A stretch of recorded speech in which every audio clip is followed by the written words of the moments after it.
10 over 100 women.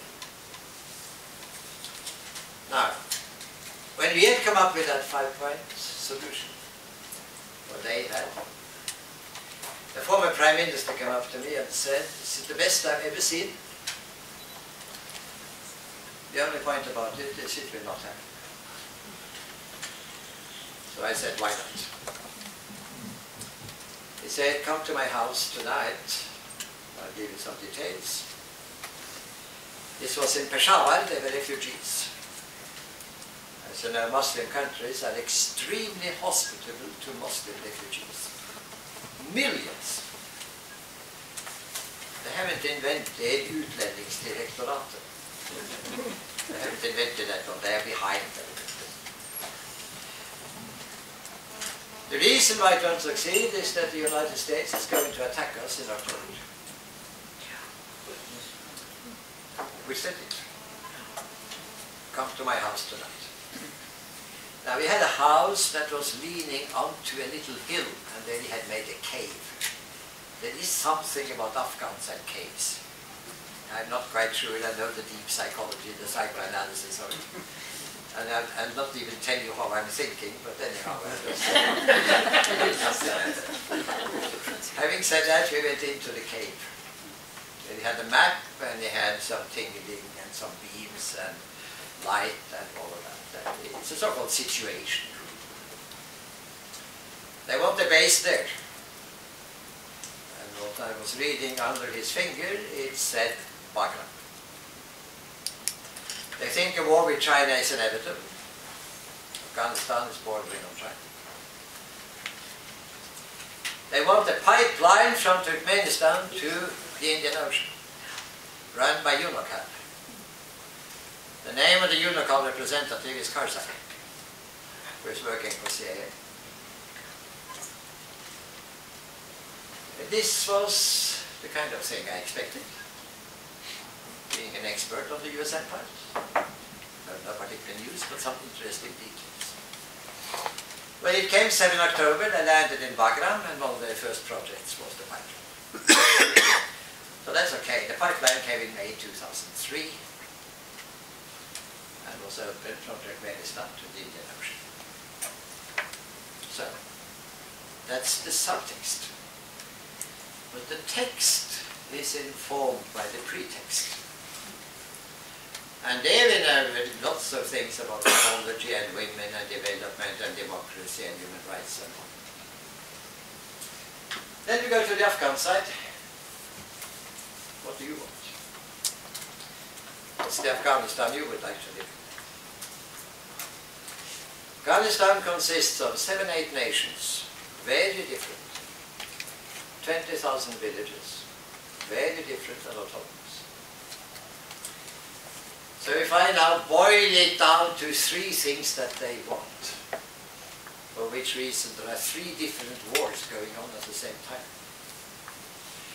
And the West's way of not understanding it is to wrap it all under the heading Taliban, just like Hitler did for Jews. We are fighting der ewige Juden. Die plutokratischen Juden leben in London und die Bolschewik-Juden in Moscow. So, they are not even as refined because Hitler at least had a dichotomy in his theory of Jews. They don't even have that, they just say Taliban. And you see the Norwegian media reports. Point 1. An Islamic Afghanistan, we are dead against secularization. Of Muslims, there are many types. There are also many types of Christians. Some of them live in Norway. Point 2. We hate Kabul. We want an Afghanistan where each part has its own autonomy. And without that autonomous part to exact its own custom duties. We might have a capital for some coordination, but the name of that capital is not Kabul. It's far too big. It sits at the border between the Tajik and the Pashtun area. There are 5, 6 other nations. And the Xaras And the only one who have no contact abroad, they are the genuine Afghans, the Ur-Afghan. Just like the Reto-Romani speaking in Switzerland. The country most similar to Afghanistan was Switzerland. And the solution most adequate is of course Switzerland. I'll go into that. Now comes point 3. We want to have open borders to our friends across the borders. The Tajiks to Tajikistan, the Uzbek to Uzbekistan. The Dari speaking to Iran, because Dari is Persian. The Pashtun speaking to Pakistan. The borders are hopeless. They are drawn by the West. All hopeless. So do away with them, make a Central Asian community of 8 countries. Afghanistan with the 5 former Central Asian republics, Iran and Pakistan, and add to that Azad Kashmir, the Muslim part of Kashmir, after the LOC, the line of control. Point 4. We want a policy that is basic needs oriented, lifting the bottom up. Food, clean water, shelter, clothing, health and education. We want this equal for nations and genders. Yes, we know we are behind in genders. We are also behind in nations. But we are not going to be told that we are behind in genders by feminists, not by Americans, and particularly not by American feminists. We are going to be told this by the advanced Muslim countries. And they're the ones we're going to learn from. And they are, of course, point 1 on the list. And after that, empty, empty, empty, empty. Then comes number 3, Turkey, number 4, Indonesia, number 5, Philippines, the southern part. And you can now evaluate your own knowledge of Islam by whether you know which one is number 1 or not. If you don't know it, put a big minus for yourself. Tunisia, since 1956. Why do you read so little about Tunisia in the papers? Because it's working. Nothing to report. Doesn't satisfy Shakespeare's criteria. And it's not very entertaining, that I have to admit. Not very, Fumi and I were there. Not top entertainment, but not bad. Okay. This will be our process. It's very similar to Soviet Union after the 1975 final declaration of the Helsinki Conference. Yes, we will improve civil and political human rights, but we will steer that process.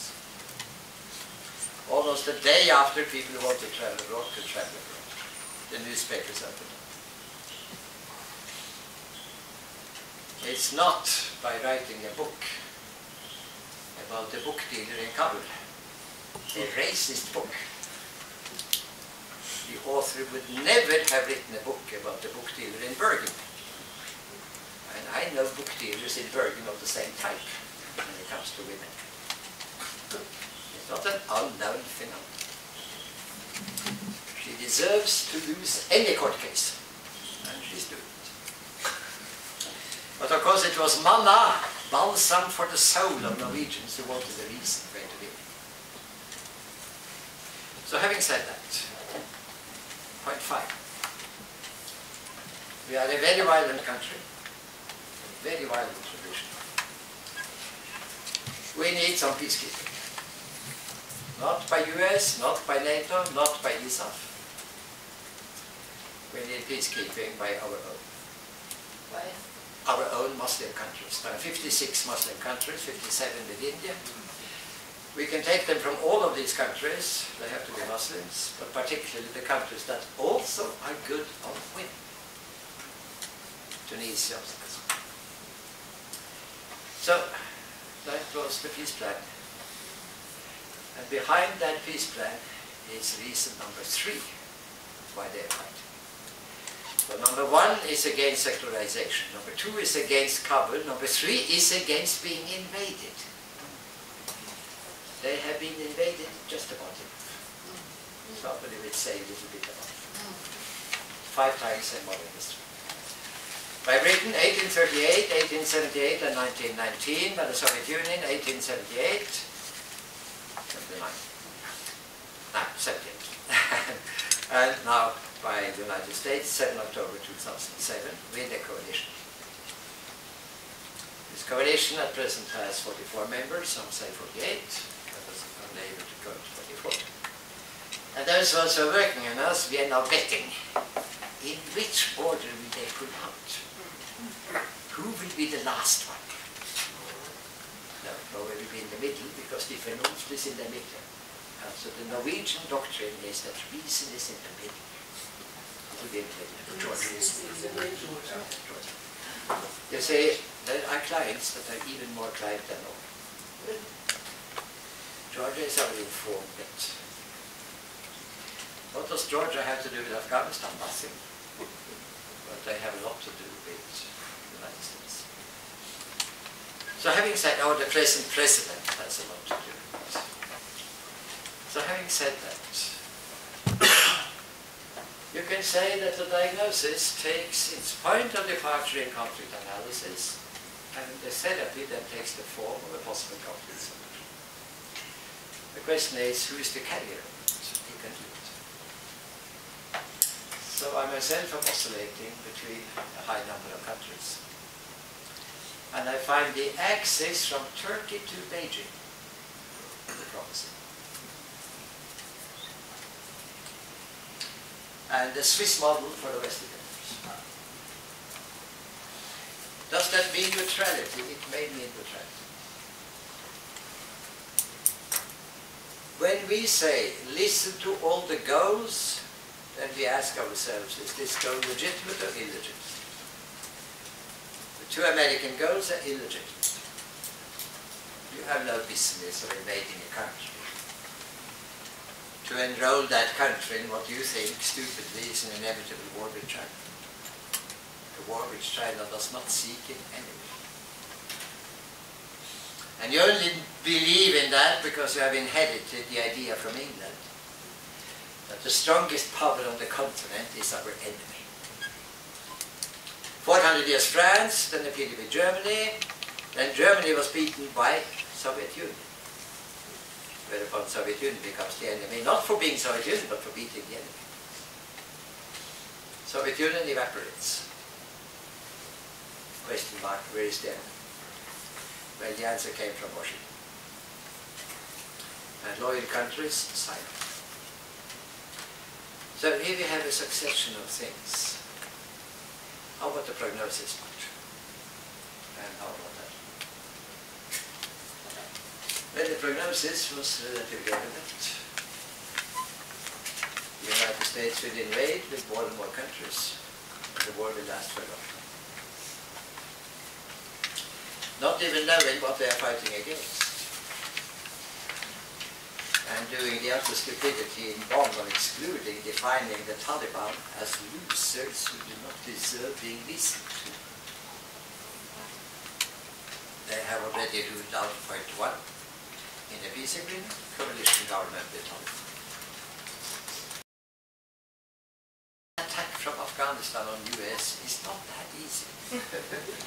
But nevertheless, they have a right to demand that there are peacekeeping forces doing something if there are signs of intercontinental ballistic missiles being installed in a cave or the other. Something like that. But they do not have the right to be in charge of those forces. That would be the Organization of the Islamic Community, probably with the support of the Shanghai Cooperation Organization. In other words, the ball is in other courts. What went wrong in the past?